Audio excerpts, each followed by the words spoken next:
കുഞ്ഞിനെ അവൾ ഫൈസിയെ തിരിച്ചേൽപ്പിക്കുന്ന എന്തായാലും വിശ്വട്ടൻ കരുതണ്ട. ഇത്രയും ദിവസം സ്വന്തം കുഞ്ഞിനെ പോലെ അവൾ അവനെ നോക്കിയത്. കുറച്ച് ദിവസമേ ഞാനും കണ്ടിട്ടുള്ളൂവെങ്കിലും എന്റെ മനസ്സിലും അതിന്റെ മുഖം പതിഞ്ഞുപോയി.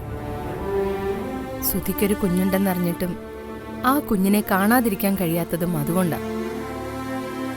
അതിനെ വേണ്ടാന്ന് വെക്കാൻ നിരഞ്ജനയ്ക്കെന്നല്ല ഒരു സ്ത്രീക്കും കഴിയില്ല.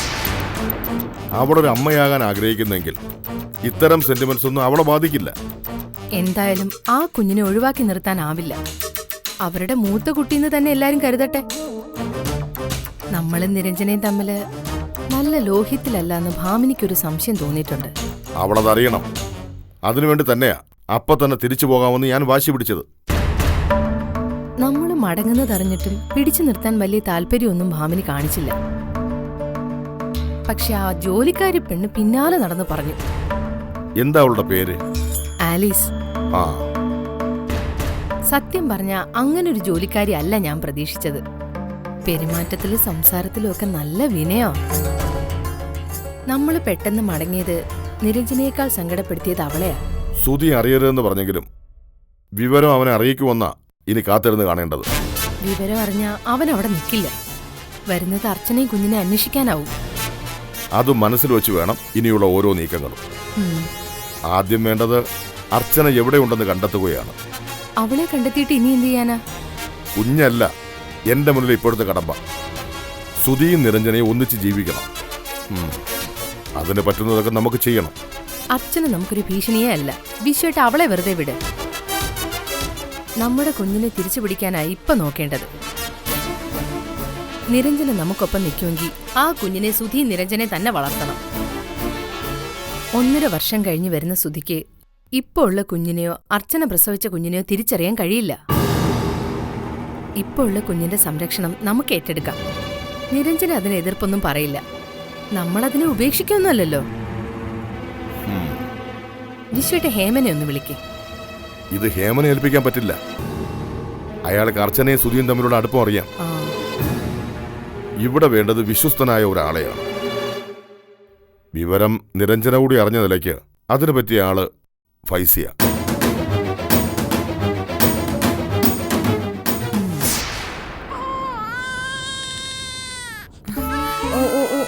കരയില്ലേ കരയില്ലേ. ഓ വേണ്ട വേണ്ട, കരയുന്ന എന്തിനാ? ഓ ഓ ഓ ഓ വേല ചക്കരെ. ഓ ഓ ഓ വേണ്ട വേണ്ട വേണ്ട. അമ്മ നാട്ടിലേക്കൊന്ന് പോവാ മോനെ. ഓ ഓ ഓ വാശി ചാട്ടി ഒന്നും കാണിക്കല്ലേ. അമ്മ നാളെ തന്നെ ഇങ്ങോട്ട് വരാട്ടോ. അതുവരെ മോൻ കുപ്പിപ്പാല് കുടിക്കണം. ആരെയും വിഷമിപ്പിക്കല്ലേ മോനെ. ഓ ഓ ഓ ഓ വേണ്ട വേണ്ട വേണ്ട. ഓ ഓ ഓ ഓ ഓ ഓ ഓ.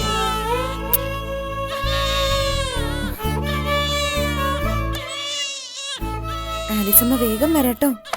ഓ ഓ ഓ ഓ വേണ്ട വേണ്ട വേണ്ട. ഇല്ല ഇല്ല ഇല്ല ഇല്ല. മോൻ നല്ല കരച്ചിലാണല്ലോ. ആലിസ് എങ്ങനെ പോന്നേ? ഇവിടുന്ന് കട്ടപ്പനയ്ക്കുള്ള ബസ് കിട്ടും. ആ എന്നാ മൂന്നാറി കൊണ്ടുവരാൻ ഞാൻ ആഗേഷിനോട് പറയാം.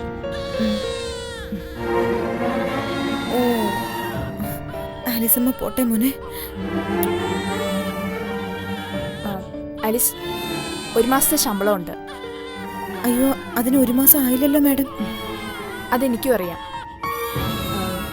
ഹോസ്പിറ്റലിലേക്കല്ലേ പോകുന്നത്. ഈ രൂപ തന്നെ തികയുമെന്ന് തോന്നുന്നില്ല. അവിടെ ചെന്നിട്ട് ആലിസ് എന്നെ വിളിക്കാം. ഇനി എത്ര രൂപ അത്യാവശ്യം എന്ന് എന്നോട് പറഞ്ഞാൽ മതി, ഞാൻ എത്തിച്ചു തരാം. വാങ്ങിക്കാം. കുഞ്ഞിനെ ഞാൻ എടുക്കാം. ഇങ്ങതാ. അമ്മയുടെ മുത്ത് കരയല്ലേ. ഓ ആലിസമ്മ പോകുന്നതിനാണോ കരയില്ലേ? ആലിസമ്മ പോയിട്ടെങ്കിൽ വരില്ലേ? ഇനി സമയം കളയണ്ട. ആലിസ് ചെല്ല്. ഇവന്റെ കാര്യമൊക്കെ ഞാൻ നോക്കിക്കോളാം.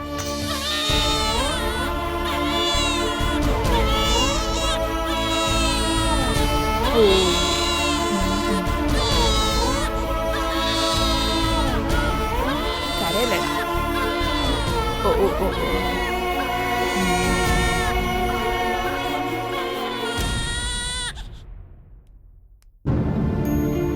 അവളെന്ത് പറഞ്ഞു മോളെ?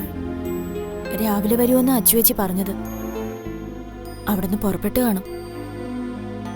ചെവിള ഇവിടെ ഉണ്ടെങ്കിൽ അച്ചുവെച്ച് വരുന്ന കുഴപ്പമില്ലേ? നീ അവളോട് വരണ്ടെന്ന് പറയായിരുന്നില്ലേ? ഇനി അതിന്റെ സങ്കടം കൂടി താങ്ങാൻ വയ്യ. നമ്മൾ പറഞ്ഞാലൊന്നും അച്ചുവെച്ച് കേക്കില്ല.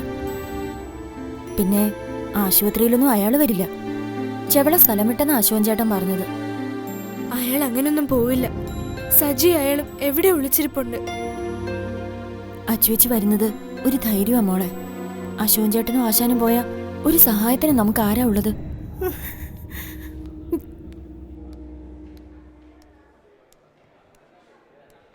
എന്തിനാ ഡോക്ടർ വിളിപ്പിച്ചത്? ഓപ്പറേഷൻ കഴിഞ്ഞു. 24 മണിക്കൂർ കഴിഞ്ഞ് എന്തെങ്കിലും പറയാൻ പറ്റുന്ന ഡോക്ടർ പറഞ്ഞു.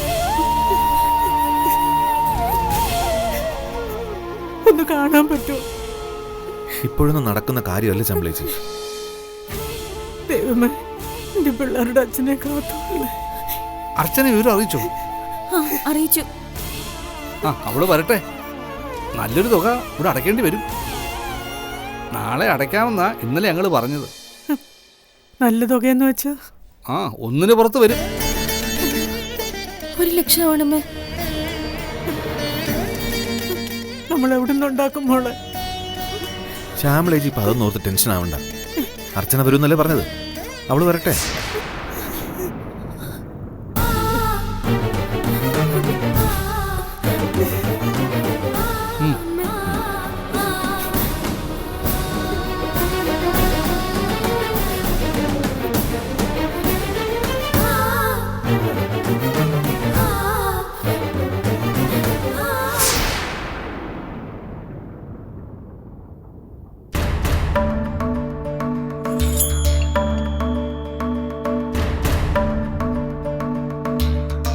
ഫൈസിയെ ഞാൻ വിശ്വസിക്കുകയാണ്. ആ വിശ്വാസം ഇങ്ങോട്ടും ഉണ്ടാവണം. അതുണ്ടാവും സർ. സാധാരണ വ്യക്തിപരമായ കാര്യങ്ങൾക്ക് ഞാൻ ഹേമചന്ദ്രനെയാണ് വിളിക്കാറുള്ളത്. പക്ഷേ അയാളെ മാറ്റി നിർത്താനുള്ള കാരണം മറ്റൊന്നാണ്. ഈ വിവരം മറ്റൊരാൾ കൂടി അറിയാൻ പാടില്ല. നിരഞ്ജന ഈ കുടുംബത്തിലേക്ക് വന്നതോടെ ഫൈസി ഞങ്ങളുടെ കുടുംബ സുഹൃത്തായി കഴിഞ്ഞു. സുധിയെ സംബന്ധിക്കുന്ന എല്ലാ വിവരങ്ങളും ഏതാണ്ട് ഫൈസിക്ക് അറിയാം. അപ്പോ ഫൈസിയെ അല്ലാതെ മറ്റാരെ ഡിപ്പെൻഡ് ചെയ്യാനാ? സത്യം എന്താണെന്ന് ഞങ്ങൾക്ക് അറിയണം. രാജപ്പൻ പറഞ്ഞ വിവരങ്ങൾ മാത്രം പോരാ. അതോടൊപ്പം നിരഞ്ജനയും സുധി ഒന്നും അറിയാനും പാടില്ല. ഞാൻ ഈ വിഷയം അതിന്റെ ഗൗരവത്തിൽ തന്നെ കൈകാര്യം ചെയ്യും. അതിനെപ്പറ്റി മാഡത്തിന് ഒരു ടെൻഷനും വേണ്ട.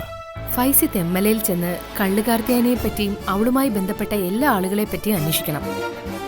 ശരി മാഡം. ആ പിന്നെ നിങ്ങൾ റോസ്മലയിലും പോണം. രാജപ്പന്റെ വീട് അവിടെയാ. ഞാൻ പോയി അന്വേഷിക്കാം. അന്വേഷിക്കുമ്പോൾ പ്രധാനമായും അറിയേണ്ടത് അർച്ചന എവിടെ ഉണ്ടോന്നാണ്. സർ. പിന്നെ പുനരൂരിലുള്ള ഒരു ഡോക്ടർ, എന്താ ചെയ്യുന്നത് അവരുടെ പേര്? ഡോക്ടർ ഹിമ വാസ്ദേവ്. ആ, കാർത്തിയായനിയുടെ കയ്യിൽ നിന്ന് അർച്ചനയെ രക്ഷപ്പെടുത്തിയത് അവരാ. വീട്ടുകാരോട് പറഞ്ഞിട്ടില്ലെങ്കിലും പോയ സ്ഥലത്തെക്കുറിച്ച് അർച്ചന അവരോട് പറഞ്ഞിട്ടുണ്ടാവും. ഫൈസി അതൊക്കെ അന്വേഷിച്ചു വരുമ്പോഴേക്കും കുഞ്ഞിനെ കണ്ടെത്താനുള്ള ഏർപ്പാടൊക്കെ എന്താണെന്ന് വെച്ചാൽ ഞാൻ ചെയ്തോളാം. സർ, എന്നാൽ ഞാൻ ഇറങ്ങട്ടെ. ശരി.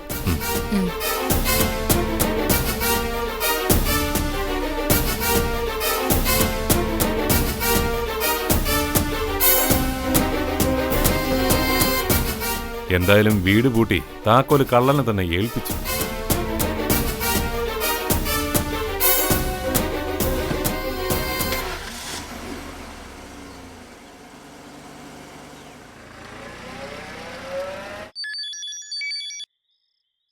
ഹലോ ചേച്ചി എവിടെ എത്തി? ഞാൻ സിറ്റിയിലെത്തി മോളെ. അങ്ങോട്ട് വരാൻ വേണ്ടി നിൽക്കുക. ചിറ്റപ്പൻ എങ്ങനെയുണ്ട്? ഇതുവരെ ഡോക്ടറൊന്നും പറഞ്ഞില്ല. ആരെയും കാണിച്ചതുമില്ല. അച്ഛൻ രക്ഷപ്പെടില്ലെന്ന് എല്ലാരും പറയുന്നത്. നമുക്ക് ഈശ്വരനോട് പ്രാർത്ഥിക്കാം മോളെ. നമ്മുടെ പ്രാർത്ഥനയൊന്നും ഈശ്വരൻ കേൾക്കില്ല. കരയരുത് മോളെ. നിന്റെ കരച്ചിൽ കണ്ട കുഞ്ഞമ്മയ്ക്കത് താങ്ങാൻ കഴിയില്ല. ഇത്ര നേരം ഞാൻ പിടിച്ചു നിന്നതാ. നീ ഫോൺ വെക്ക, ഞാനിപ്പോ അങ്ങോട്ട് എത്തിക്കോളാം.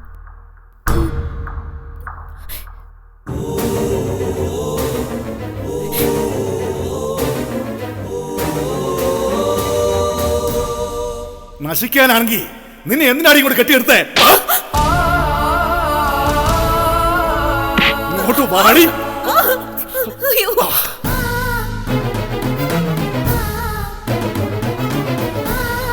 നിന്നോട് ക്ഷമ ചോദിക്കുകയല്ല വേണ്ടെന്ന് എനിക്കറിയാം. എനിക്കെന്തെങ്കിലും സംഭവിച്ചാലും എൻ്റെ മക്കൾക്ക് നീ തുണയുണ്ടാവുമെന്ന് എനിക്കറിയാം. എന്നെക്കാളും അവർ സ്നേഹിക്കുന്നത് നിന്നെയാ.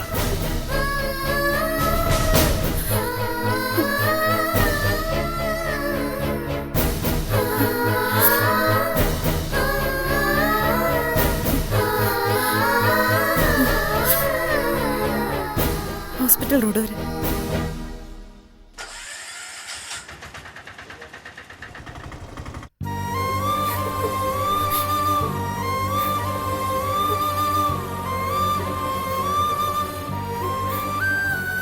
അകത്തേക്ക് വിളിച്ചോ? ഇല്ല. ഇല്ല. ഇതുവരെ ആരും ഒന്നും കഴിച്ചില്ലല്ലോ. ഈ ചായയെങ്കിലും കുടിക്കും. എനിക്കൊന്നും വേണ്ട. ശ്യാമളേച്ചി ഇങ്ങനെ പറഞ്ഞ ഈ പിള്ളേരുടെ അവസ്ഥ എന്താവും? ആ മനുഷ്യൻ കണ്ണു തുറക്കാതെ എനിക്കൊന്നും ഇറങ്ങില്ല. നിങ്ങൾ ഈ ചായ ഒഴിച്ചു കുടിക്കും. ഞങ്ങൾക്കും വേണ്ട. ഞങ്ങളുടെ അച്ഛനൊന്ന് കണ്ണു തുറന്നാ മതി.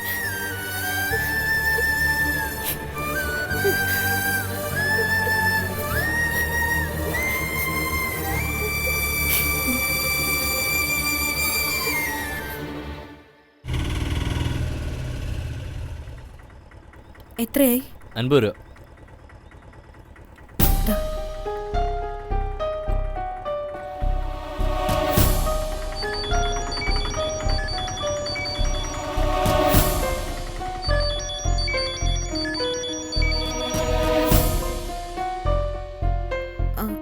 ഹലോ. അർച്ചന എന്താ പെട്ടെന്ന് തിരിച്ചു പോയത്? നിരഞ്ജന ഇപ്പോഴാ വിവരം പറഞ്ഞത്. തിരക്കിനിടയിൽ സാറിനെ വിളിക്കാൻ കഴിഞ്ഞില്ല. ഇവിടെ വന്ന് വിളിക്കാന്ന് വെച്ചതാ. എന്താ കാര്യം? ചിറ്റപ്പനും ചെവള രാഘവനും തമ്മിൽ അടിയുണ്ടായി. ഓ. ചിറ്റപ്പൻ വളരെ സീരിയസ് ആയി ഇപ്പൊ ഹോസ്പിറ്റലില്. അതാ ഞാൻ ഇങ്ങോട്ട് വന്നത്. അർച്ചന ഇപ്പൊ ഹോസ്പിറ്റലിൽ എത്തിയോ? ഹോസ്പിറ്റലിൽ എത്തിയതേ ഉള്ളൂ സർ. ഓക്കെ. എന്താ ആവശ്യം ഉണ്ടെങ്കിലും എന്നെ വിളിക്കാതിരിക്കരുത്. ശരി സർ. എന്നാ ചെല്ല്. ഞാൻ സാറിനെ വിളിച്ചോളാം.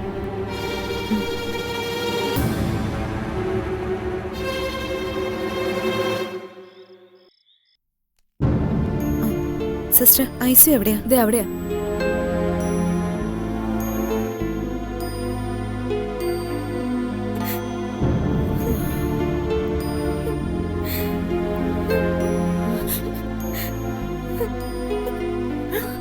മോളെ, മോളെ. ചേച്ചി, ചേച്ചി, അച്ഛൻ. നിങ്ങൾ വിഷമിക്കല്ലേ മക്കളെ. ചിറ്റപ്പൻ ഒരു അബദ്ധം വരില്ല. ചിറ്റപ്പൻ തിരിച്ചു വരും. കരയാതെ. കുഞ്ഞമ്മേ, വിഷമിക്കല്ലേ. ഓപ്പറേഷൻ കഴിഞ്ഞില്ലേ, പേടിക്കാൻ ഇനി ഒന്നുമില്ല. കുഞ്ഞമ്മ, ഇവരെ കൂടി കരയിക്കല്ലേ. കരയല്ലേ മക്കളെ. അച്ചുവെച്ച് വന്നല്ലോ. ഞങ്ങൾക്ക് ഇപ്പോഴാ ധൈര്യം വന്നത്. അച്ഛന്റെ കാല് മുറിക്കേണ്ടി വരും എന്നൊക്കെ പറയുന്നു. അങ്ങനെയൊന്നും ഉണ്ടാവില്ല.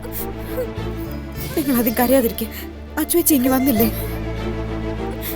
അച്ഛൻ പറഞ്ഞതൊന്നും ഞങ്ങൾ വിശ്വസിച്ചില്ല. ഞങ്ങളുടെ അച്ഛന് നന്നാവാൻ കഴിയില്ലെന്ന് ഞങ്ങൾ വിശ്വസിച്ചു. അതൊക്കെ പോട്ടെ മോളെ. ഇപ്പൊ അച്ഛനെ നിങ്ങൾക്ക് വിശ്വാസം വന്നല്ലോ. അല്ല, ചിറ്റപ്പൻ കണ്ണു തുറന്നോ? ഇല്ല.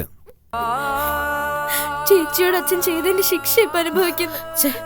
മോൾ അങ്ങനെയൊന്നും പറയരുത്. ഒരാപത്ത് വരുമ്പോ നമ്മൾ അങ്ങനെയൊന്നും പറയാൻ പാടില്ല.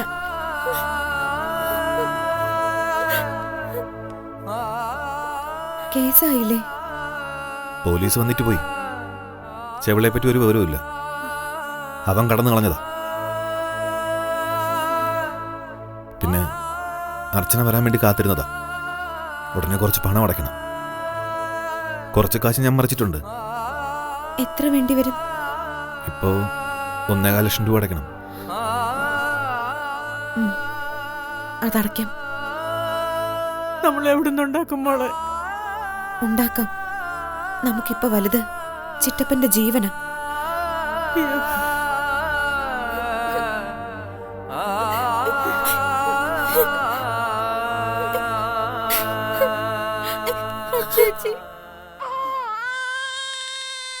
ആലീസ് പോയത് മുതൽ തുടങ്ങിയ കരച്ചില്ല. ആലീസുമായി മോന് വലിയ അടുപ്പം വേണ്ടെന്ന് ഞാൻ അന്നേ തന്നോട് പറഞ്ഞതല്ലേ. ആലീസ് വന്നില്ലെങ്കിൽ ഇനി താൻ എന്ത് ചെയ്യും? സുധി എന്നെ എങ്ങനെ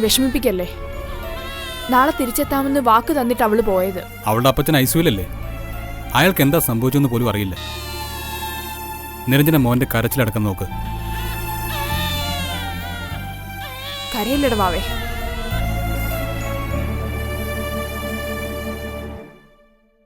ആലീസിനെ കാണാഞ്ഞിട്ടാണോ മോൻ കരയുന്നത്? ഉണർന്ന ഉടനെ തുടങ്ങിയ കരച്ചിലാ, ഇപ്പോഴേ ഒന്ന് ഉറങ്ങിയത്. ഇത് അവളെ കാണഞ്ഞിട്ട് തന്നെയാ മോളെ. കൊണ്ടു നടന്ന് കൊഞ്ചിച്ചിട്ട് അവളങ്ങ് പോയി. ഞാൻ അപ്പോഴേ കരുതിയതാ അവള് പോകുമ്പോ ഇത് തന്നെ സംഭവിക്കുമെന്ന്. സുധി പോയപ്പോഴും ഇതേ കരച്ചിലായിരുന്നു. അതൊന്ന് അടങ്ങി വന്നപ്പോഴാ അവളുടെ ഒരു വരവ്. അവൻ അമ്മയെ വേണ്ട, വേലക്കാരിയെ മതി.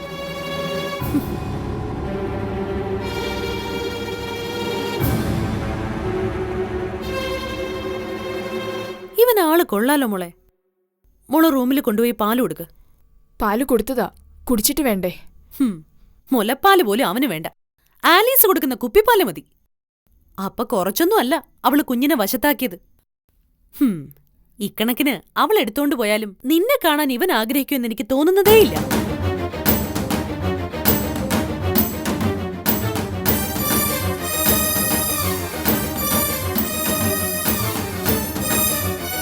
ഞാൻ എത്ര വട്ടം പറഞ്ഞതാ. ആന്റി പ്ലീസ്, മതി ആന്റി. ഫോണിലൂടെ സുധിയുടെ ശകാരം ഇപ്പൊ കേട്ടതേ ഉള്ളൂ. മോളെ, ഞാൻ പറഞ്ഞത് സത്യവാ. എവിടുന്നോ വന്നൊരു വേലക്കാരി കുറച്ചു ദിവസം കൂടെ നിന്നു വെച്ച് ഇങ്ങനെയുണ്ടോ ഒരു ശാഠ്യം? സുധി ഇവന്റെ അച്ഛനാണെന്ന് പറയാം. ആലിസോ ആരും അല്ലാത്തൊരു വേലക്കാരി.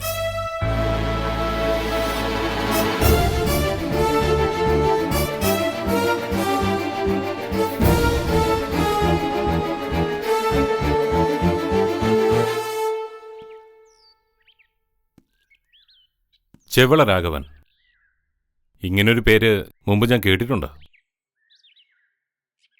അവൻ വന്ന വിവരം അർച്ചന എന്താ എന്നെ അറിയിക്കാത്തത്? നിലം തൊടാതെ അവനെ ഞാൻ പറപ്പിച്ചേനെ. അയാള് തിരിച്ചു പോകുന്ന ഞാൻ കരുതിയത്. വിവരം അറിഞ്ഞ ഉടനെ ഞാൻ സ്ഥലം SIയെ വിളിച്ചിരുന്നു. രാത്രി തന്നെ അവൻ സ്ഥലം വിട്ടു. പിന്നെ അർച്ചനയുടെ ചിറ്റപ്പൻ്റെ നില കുറച്ച് സീരിയസ് ആണ്. വേറെ ഏതെങ്കിലും ഹോസ്പിറ്റലിലേക്ക് മാറ്റിയാലോ സർ? അതിനിപ്പോൾ ശ്രമിക്കാതിരിക്കുന്നതാണ് നല്ലത്. അപ്പോഴേ മെഡിക്കൽ കോളേജിലേക്ക് കൊണ്ടുപോകേണ്ടതായിരുന്നു. ഇനി അത് പറഞ്ഞിട്ട് കാര്യമില്ല. അർച്ചന ടെൻഷൻ ആവണ്ട. ബില്ല് പേ ചെയ്യാനുള്ള പണം ഞാൻ അറേഞ്ച് ചെയ്തു തരാം. ബില്ലടച്ചാലും ചെലവുകൾ പിന്നെ ഒരുപാടില്ലേ സർ? 2 ലക്ഷം രൂപയെങ്കിലും കിട്ടിയിരുന്നെങ്കിൽ ഉപകാരമായിരുന്നു. അത് ഞാൻ തരാം. അതിനെപ്പറ്റി താൻ വരടാവണ്ട. പണം ഞാൻ മടക്കി തരാം. ഇപ്പൊ സാറൊന്ന് സഹായിച്ചാൽ മതി. എനിക്ക് ചോദിക്കാൻ വേറെ ആരുമില്ല. മടക്കി തരുന്ന കാര്യം ഞാൻ സംസാരിച്ചില്ലല്ലോ. എങ്കിലും പറയണ്ടേ സർ? പണത്തിന് ആവശ്യമുണ്ടെങ്കിൽ ചോദിക്കാൻ മടിക്കരുതെന്ന് നിരഞ്ജനയും പറഞ്ഞു. പക്ഷേ നിരഞ്ജനയോട് ചോദിക്കാൻ എനിക്ക് കഴിയില്ല. പോരാൻ നേരം 1 മാസത്തെ ശമ്പളവും തന്നു. പണത്തിന്റെ വില ഞാനിപ്പോഴാണ് അറിയുന്നത്. ചിറ്റപ്പൻ രക്ഷപ്പെടണം സർ. ഇപ്പൊ എന്റെ മനസ്സിൽ അത് മാത്രമേ ഉള്ളൂ. എത്ര രൂപ ചെലവായാലും വേണ്ടില്ല, ചിറ്റപ്പൻ എനിക്ക് ജീവിതത്തിലേക്ക് തിരിച്ചു കൊണ്ടുവരണം. സത്യം പറഞ്ഞാ എനിക്കതിൽ വലിയ വിശ്വാസമൊന്നുമില്ല. എനിക്ക് പ്രതീക്ഷയുണ്ട് സർ. ചിറ്റപ്പൻ രക്ഷപ്പെടണം. കുറച്ച് ദ്രോഹങ്ങളൊക്കെ എന്നോട് ചെയ്തിട്ടുണ്ടെങ്കിലും എനിക്ക് ഉപേക്ഷിക്കാൻ പറ്റില്ലല്ലോ. പിന്നെ സ്നേഹ തന്നോട് വിവരങ്ങളൊക്കെ പറഞ്ഞില്ലേ? അർച്ചനയെ കണ്ടുപിടിക്കാനുള്ള ദൗത്യം വിശ്വനാഥൻ സാർ എന്നെ ഏൽപ്പിച്ചിരിക്കുക. വിശ്വനാഥൻ സാറിനോട് കള്ളം പറയാൻ എനിക്ക് കഴിയില്ല. എന്നെ കൂടാതെ മറ്റൊരു വഴിക്കും അന്വേഷിക്കുന്നുണ്ട്. ഏത് നിമിഷവും ഞാൻ പിടിക്കപ്പെടുമെന്ന് എനിക്കറിയാം. അപ്പോ ഞാനല്ല, സാറാ ശരിക്കും അപകടത്തിൽപ്പെടാൻ പോകുന്നത്. എനിക്കതിൽ പേടിയില്ല. അർച്ചനയ്ക്ക് ഒരു അപകടവും വരാതെ ഞാൻ നോക്കിക്കോളാം. അർച്ചനയായിട്ട് ബുദ്ധിമോശമൊന്നും കാണിക്കാതിരുന്നാൽ മതി. അധികകാലം അവിടെ നിൽക്കാൻ കഴിയില്ലെന്ന് എനിക്ക് ഉറപ്പായി. ജോലി കിട്ടുന്നത് വരെ പിടിച്ചു നിൽക്കാൻ കഴിഞ്ഞാൽ ഭാഗ്യം. അതുവരെ വിശ്വനാഥൻ സാറിനെ തെറ്റിദ്ധരിപ്പിച്ച് കൊണ്ടുപോകണം. നടരാജൻ വക്കീല് റോസ്ലി ബംഗ്ലാവിൽ വന്ന് ഇറങ്ങാതിരുന്ന തൽക്കാലം ആരും ഒന്നും അറിയില്ല.